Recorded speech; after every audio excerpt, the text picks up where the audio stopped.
In this episode of the Locked On NBA Big Board podcast, we are going to discuss Dink Pate, who's looking to make history. Dink has an ambitious goal, and the ambitious goal that he has set is to be eligible for the 2024 NBA draft. So James and I, we are going to share our thoughts on Dink Pate as a prospect, on his chances of actually being eligible, and maybe some teams that we would like to see take a chance on him. Stay tuned.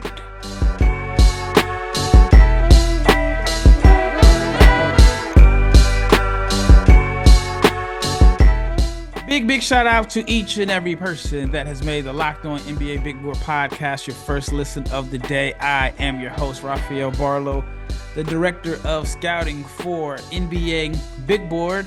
And my co-host for today is none other than my brother, who is the president of NBA Big Board. I guess that's a title we haven't discussed yet, but it sounds important. But before we get into this episode, I want to let you know that it is brought to you by FanDuel. Make every moment more. And right now, new customers get a $150 bonus bet. You get $150 in bonus bets guaranteed. That is $150 win or lose. So visit FanDuel.com/locked-on to get started. If you are not subscribed to the channel, please subscribe, like, share, comment. Make sure you click the bell so you can be notified every time we drop an episode. And this episode is about Dink Pate, like I mentioned in the open. On Monday, my days are all mixed up, but on Monday, I believe I broke the story. I was the first one to get it out. You broke the story. I broke the story on NBA Big Board that Dink Pate, who is really supposed to be a high school senior right now, he's supposed to be preparing for prom. He skipped his senior year of high school, signed a 2-year deal with the G League Ignite, and after 1 year, the Ignite basically folded, which leaves Dink in limbo. And so he wants to be eligible for the 2024 NBA draft. I've seen some mixed thoughts on it. I've seen some people think it's a good idea, and some feel like he's too young. He needs another year. But before I, share my thoughts, I want to get your opinion on Dink basically trying to be a trendsetter.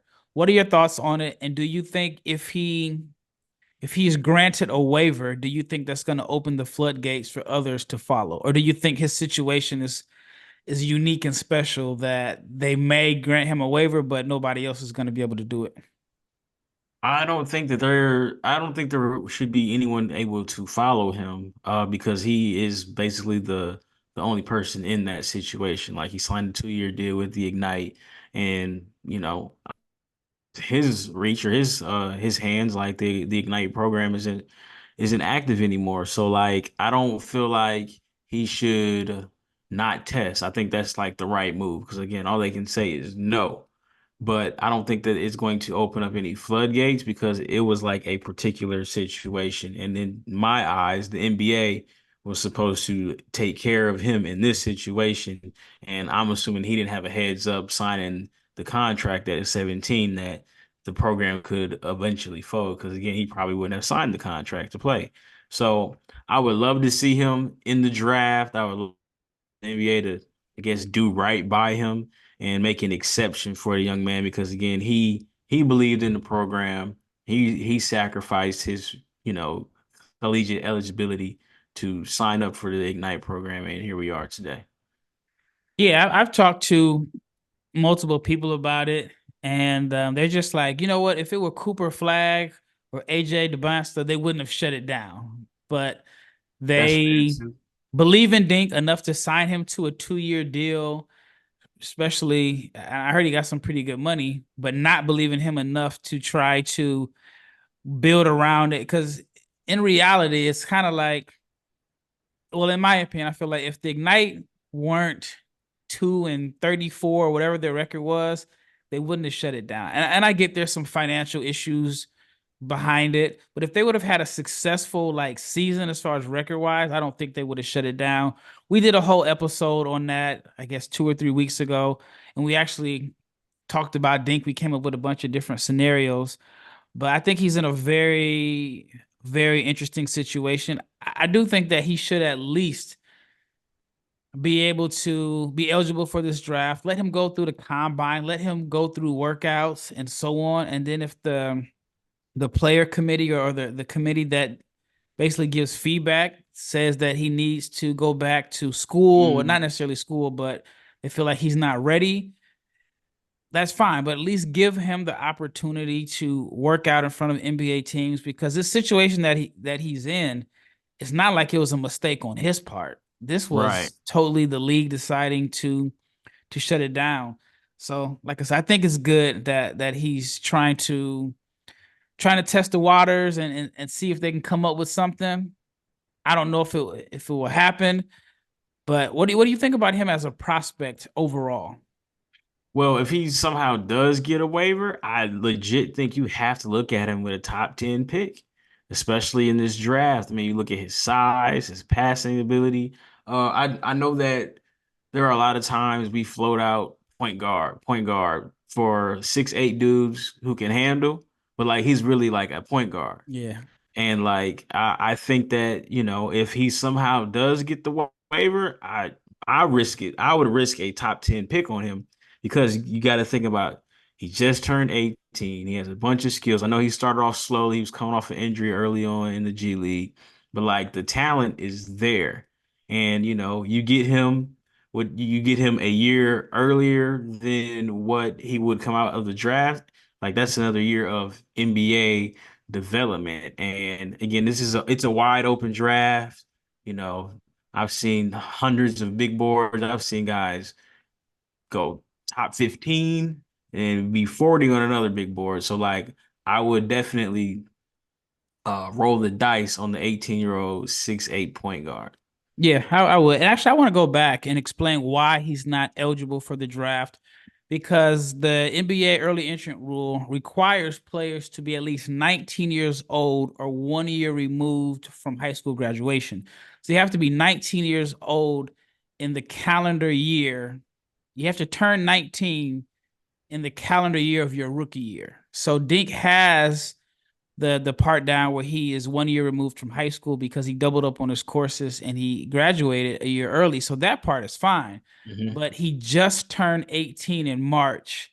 And when the 24-25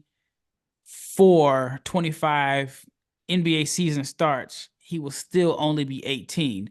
So if he were born, like for example, Gigi Jackson, for example, he was able to reclassify a year early because he was born like late December. I think if he were born 2 weeks later, he would not have been eligible for the 2023 NBA draft. He would have had to have been in 2024. But Jalen since, Duren, what, the year before, right? yep, even the kid Ulrich Chomchi, Hmm. I think his birthday's like December 30th. If he were born like 48 hours later, he wouldn't be eligible for the 2024 NBA draft. So that is the part that is really holding Dink up, is that he just turned 18, and when the 24-25 season starts, he'll still only be 18 years old.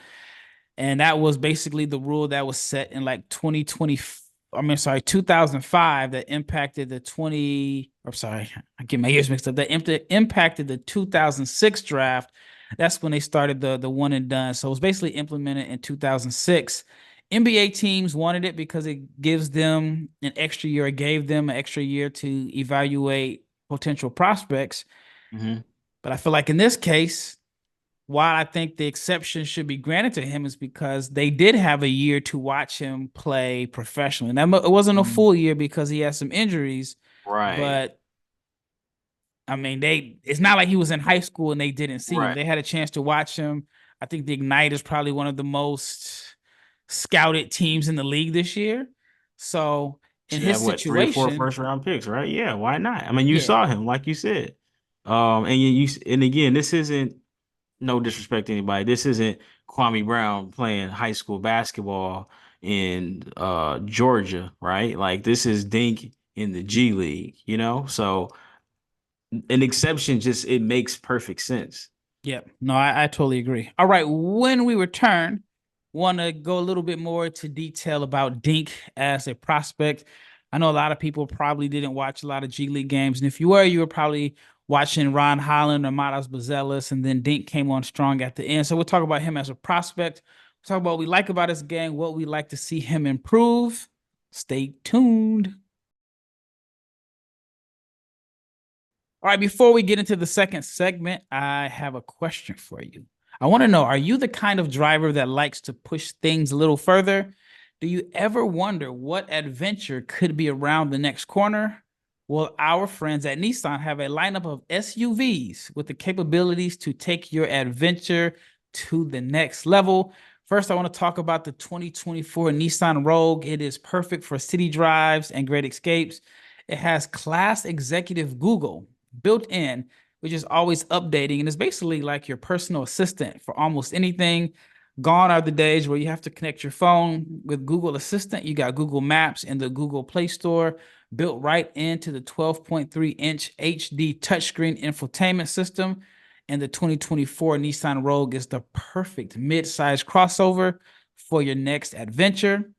And then there's the 2024 Nissan Pathfinder, which has room up to 8. It has an expansive cargo capacity, and advanced available 4x4 capability. It also has 284 horsepower and can tow up to 6,000 pounds. So when adventure calls, the Pathfinder is there to answer. So take the Rogue or the Pathfinder and go to the Nissan dealership and find your next big adventure. So shop nissanusa.com. Are you watching Fox Sports or ESPN on your TV all day? Have you had to turn down the volume because all they're doing is yelling and screaming at each other? Well, you can make the switch to Locked On Sports today, which is a free 24 hours a day, 7 days a week streaming channel program for you every day to bring you the biggest stories without all of the screaming. Locked On Sports today brings you can't miss analysis, opinions, and news streaming 24 hours a day, 7 days a week on YouTube or the free Amazon Fire TV channels app, which is part of the Locked On Podcast Network. Your team every day. All right, in the first segment, we talked about Dink challenging the rule. We talked about why he is not eligible for the 2024 NBA draft and why we think that he should be granted a special waiver.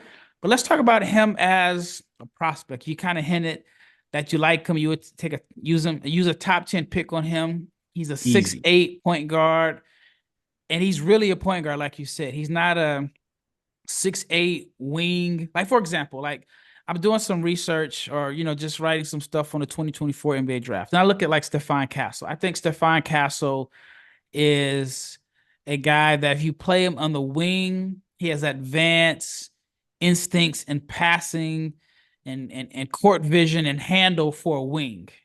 But is it good enough to be a full-time point guard? I think Dink is not like that. I think Dink is a natural full-time point guard.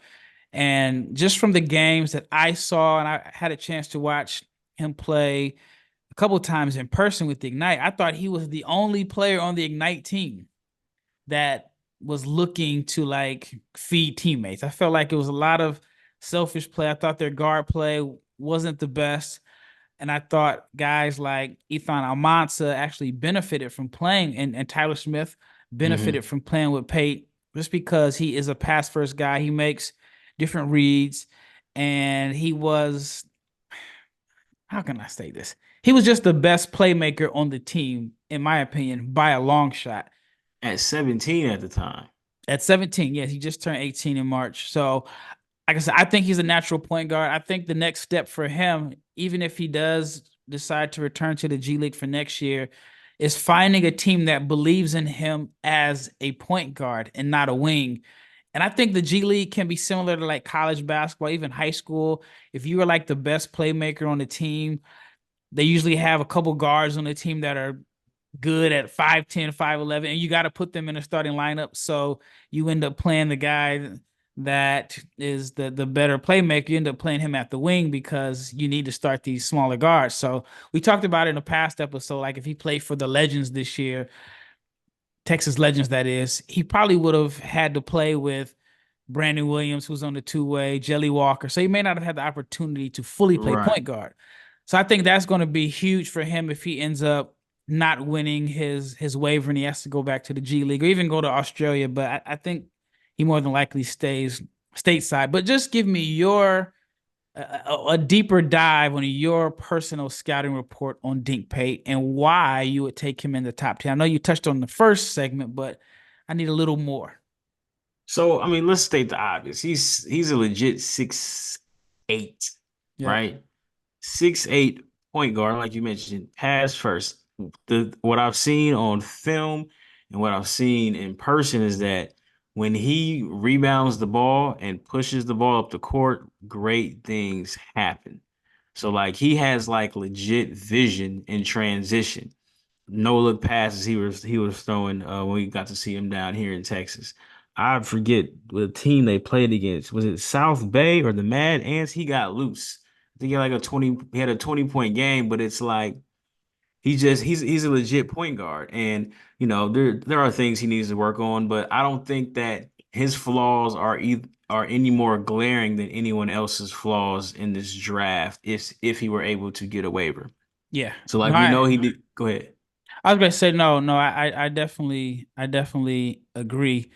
Especially if you paid attention to like his last couple months of the season. I know he got off. He had a foot injury, so he missed some significant time, and he hurt his foot. I want to say like the last game of his high school career.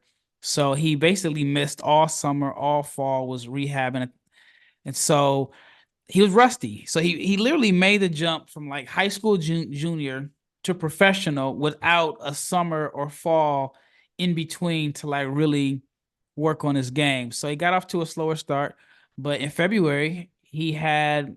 I mean, he was good in February. I think he averaged. I got the numbers: 11.6 assists per game over a 9 game stretch. And then he finished, he had a 3 game stretch at the end of March where he averaged 19 points, 5 assists, 5 rebounds per game. He had a 23 point, 11 assists, 6 rebound game against the Utah Stars. He was 9 of Utah 16 from the Stars. floor. Huh? No, I was echoing you on the team. I was getting my teams mixed up, but like he looked great against Utah. Yeah, made 3 of 6 from three. So I've seen some people look at the accounting stats. I think he shot about 35% from the floor this year, but they're not taking into account that we're talking about a 17-year-old that didn't have a summer or fall to prepare, gets thrown into the fire on the G League team. Once he got his footing and once he kind of got his feel, he had some really good numbers.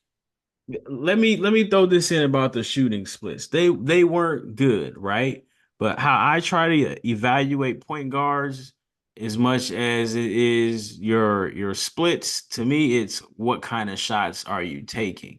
So when I look back at I want to pat myself on the back. I got the De'Aaron Fox eval like right. And I know he didn't shoot the ball as well off the dribble at Kentucky, but like you saw, he was taking those pull-up jumpers at the elbow. Yeah. And now you see like he's one of the most improved shooters in the league.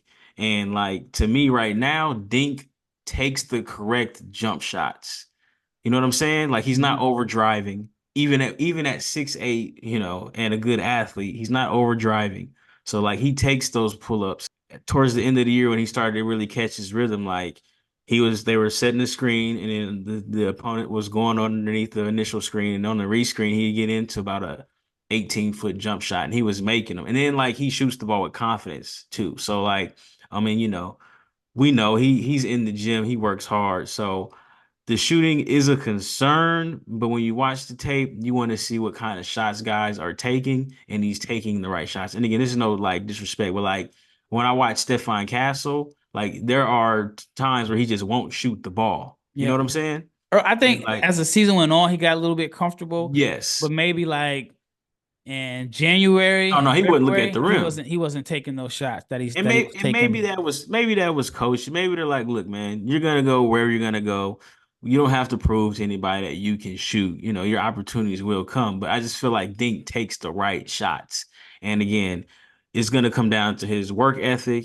And I think mechanically he's fine on his jump shot, but the effort, the time to put in to keep improving his shot, I think he has a lot of potential to be a respectable shooter in pick and roll, especially at 6'8". And you have to factor in the jump from the high school line to the NBA three. And even the jump, we talking about the gym surrounding. Like you go from a gym where the wall is literally right here, you try to dunk on somebody and the videographers there, the principals The there, the cheerleaders police on the there, the baseline. cheerleaders on the baseline.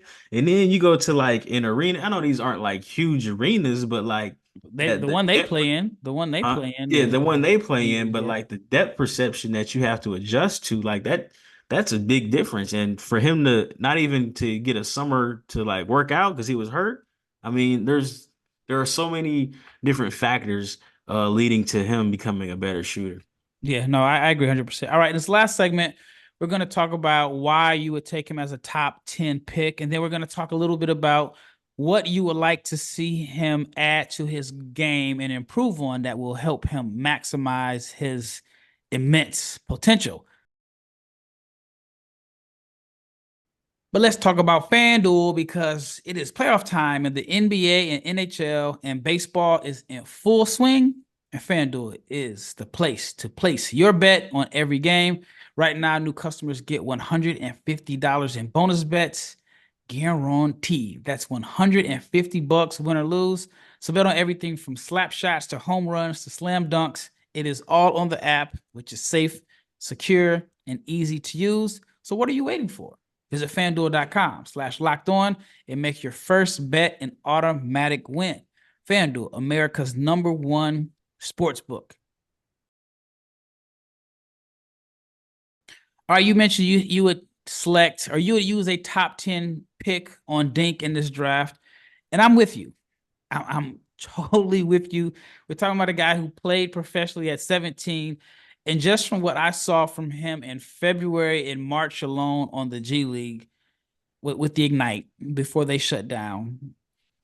And you have to think about he put up those numbers with all the weirdness surrounding the potential shutdown of the Ignite because I felt like once Adam Silver made his comments about the Ignite program. I don't know the exact quote, but when he made the comments All-Star Weekend, you felt like, all right, this is the beginning of the end. And I spoke to Dink and he said, he saw the rumors and he heard it was a possibility, but he didn't think it would happen like a few weeks later. And I guess it was maybe like 4 to 6 weeks after Adam Silver made the comment, they pulled the plug on the Ignite.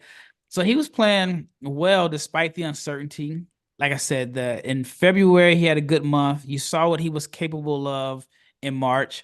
And I know some people still kind of hate on the G League or whatever, but you're talking about a 17-year-old, and we've talked about no summer. We kind of doubled down on that, but he's playing against guys that are pros. I mean, some of those guys that he was playing against in the G League have already signed contracts in Europe to finish out the season. So I'm impressed with what he did. I would definitely use a top 10 pick. I mean, this draft is it's full of uncertainty anyway. So I'm Exactly. going to take the gamble on the 6'8" point guard. And if you look at guys in the past few years that have had similar profiles, maybe not exactly, but Anthony Black, Josh Giddey, I guess you can throw Scottie Barnes in that. I mean, do you consider Scottie your point guard? Point forward.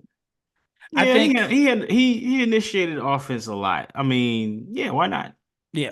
So I think, I mean, the success has been high with those guys. You could throw LaMelo in that mix, maybe even Lonzo. But one of the things that I would like to see him improve on, I have two things that I think could Okay. help him maximize his potential. All And one, right. I'm actually going to steal it from you because you mentioned it at a game. All right. So look, you can steal this from me, but you gotta let me hold that hat from you, man. I like that G League hat. That's kind of rare now, man. That I'm pretty Ignite sure they hat, got it man. at the team store, and I I mean, don't. go ahead and you know my address, bro. Go ahead and send that to me, man. Take I, care of that I, for I, me. I have someone send you one. Bet, But one bet. of the things that, and I'm stealing it from you, so that's why I said I'm gonna give you credit for it. But when we were watching him at the game, you were like, he needs to play faster, like Lonzo Ball did. I was Yes. not a big Lonzo Ball fan Me at neither. all, but I saw why everybody was intrigued by him because he just pushed the pace and he got guys. I mean, what I forgot my man's name. TJ Nick Leaf? Boo. Oh He shoot, got yeah. both of them. TJ Leaf Oh, and yeah, yeah, Ike yeah, and Nick yeah, Boo, yeah. I could, whatever yeah, his yeah, name yeah, was. He yeah, yeah. The got both of Pacers them drafted him too, paid right? Yeah. and they were out the league. They were out the league super quick. But they greatly benefited from the fact that every time Lonzo got a rebound, he just pushed the ball. Jason Kidd used to get the rebound, control the tempo, push it. Yes. And I would like to see Dink play a little faster, get guys those run out layups, and just kind of get the defense on their heels. Second, add a post game because there were times that when we watched the game with the Legends, they had 5'9", 5'10" on him. And while Dink is a naturally gifted passer, I think you can create more scoring opportunities if you just back those dudes down Mm-hmm. and help. Teams are going to help. It's literally like instinctive. If you see your Mm-hmm. 5'9", 5'10" point guard getting posted up, somebody's gonna help. And Dink can see over the top of defenses. He, like I said, he has the instincts to make the right play. So I would like to see him add or play faster, and then add some post game, and then be able to. I also want to watch like Penny Hardaway and use like pace and get to your spots to shoot over smaller guards. And I think he has the tools to literally be able to punish smaller guards every possession, whether it's attacking them on the post, shooting over them in the mid range, or drawing help and creating scoring opportunities. So those are the two things that I like to see him at. I like that. I mentioned the shooting. Everybody needs to work on their jump shot. So I won't Yeah. even say that, right? Like that just goes without saying. Um, again, the posting up, yes. Playing faster, yes. Part of playing faster is again at 6'8", if he can grab 6 rebounds a game, like you got to think your shooters are gonna run to the corner, right? You find those guys, you create shots for them, you create shots for yourself because the way that obviously the league is played now in transition is spread out. But Yep. I do remember like when he was grabbing the ball and rebounding, like that's when Almanza was like, okay, this is my opportunity to get an easy look because Almanza, he has good speed for his size. Yep. So you can find your trailing big. I know he was hitting Tyler on trailing three. So like rebounding and pushing the pace. I mean, you basically copy my whole flow bar for bar. But I will say, in the half court, I want to see him because I think he has a tendency to kind of like lock in on the roll, man.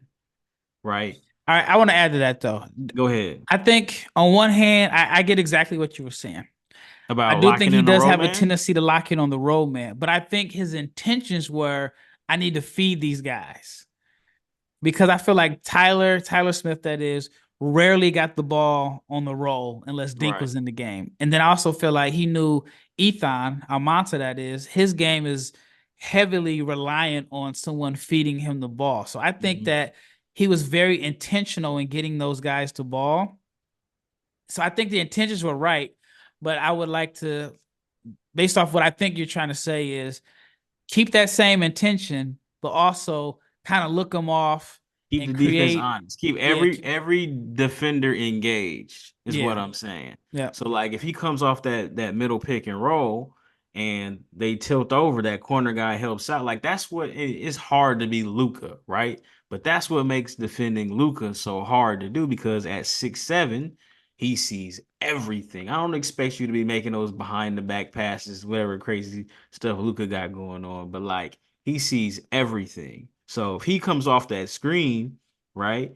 And obviously, he can throw the lob with the live dribble, but like he sees that corner guy. So at that point, now that defense is at your mercy. And again, we asking a lot from a 17-year-old, but like that's just one thing that I've noticed from him. And let me piggyback the post game. So at 6'8", Dink develops a post game. Now you can hunt mismatches too. So it's not just about just dribbling and backing guys down. So we talk about big guards, big all-time great guards, LeBron, Luca. What makes them tough to guard is that they'll set an inverted screen because again at 6'8", he may not you don't want him guarding point guard. That's tough for your knees, man. But let's say he's paced. Let's say he ends up in, I don't know, Washington, right?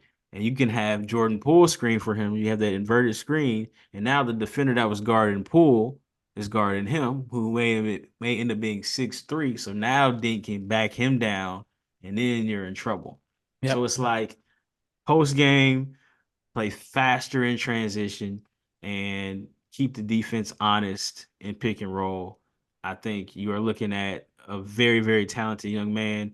And again, he gets that waiver with all his ability. That's a top 10 pick to me. Yeah, I agree. I actually want to see him study Penny, Luca, and Magic. Those guys are three guys I'd like to see him study. Because even when I was watching old Penny, I wouldn't say he was old, but Phoenix Suns Penny, when he lost the bounce and athleticism, I think there was one year, maybe like 99, 2000, where he was still effective. And he wasn't even really playing point guard because I think Jason Kidd was on his team, but he was still able to get to his spots by backing the guy down. He kind of run the offense to where once he got the ball like past half court, he turned his back and he backed the guy down. And then he probably got to the elbow. But once he got to the elbow, that's when he was able to find guys, and that's when the help came. And then if no help came, he was just able to get to his spot in the mid in the paint and shoot over the top of guys. So I mean, he's obviously more athletic than 99, 2000 Penny, but I Right. think you can learn like how he was able to still be effective when he lost his first step. And Luca is, I mean, there's only one Luca, but Yeah, that dude weird, man. He's an X-Men character, yeah, man. he's unique, but he likes to use the post also to create scoring opportunities. And I go to almost every Mav game and I see like some games you're like, oh, they're gonna play a small guard on him, mouse in the house. But he's never in a hurry. So he always, I mean, he's just very unique. But I think Dink can study Luca's post game, just some of the craftiness in the post. Because I think you can create so many advantages or mismatches with a big point guard that can post up. And that's the thing about Lonzo that I love the fact that he was able to get guys involved and he controlled the pace. But one of my knocks on Lonzo was he didn't get to the rack and all he did was shoot threes. Yeah, now he didn't have any individual creation. I feel Yeah. like Dink has that. Yeah. Yeah. Yeah, I thought if Lonzo ever got stronger and just added somewhat of a post game where he's a threat to even make the defense cheat a little bit, it would open up his passing. But then there was also guards that like weren't really big that posted up. I mean, well, Gary Payton was big, but that was a whole different era. He used to back down the whole All them dudes possession. back down from the day. But like Nick Van Exel, for example, was I mean, a gifted post passer. Jalen Brunson posts up. Jalen Brunson posts up. So yeah, I got post one for game. you, Ralph. I got one But for you. Underappreciated big guard in a sense, depending on how he feels on playing that day. But do you remember the bubble year? Karis LeVert, they played him at point guard. mm-hmm. Karis LeVert is 6'6". Now, when Karis is out there dancing, he may get you in trouble because he can kind of become feast or famine. But even in Cleveland right now, he functions as when guys are out, he's the backup point guard. But at 6'6", he does a good job of he plays with pace.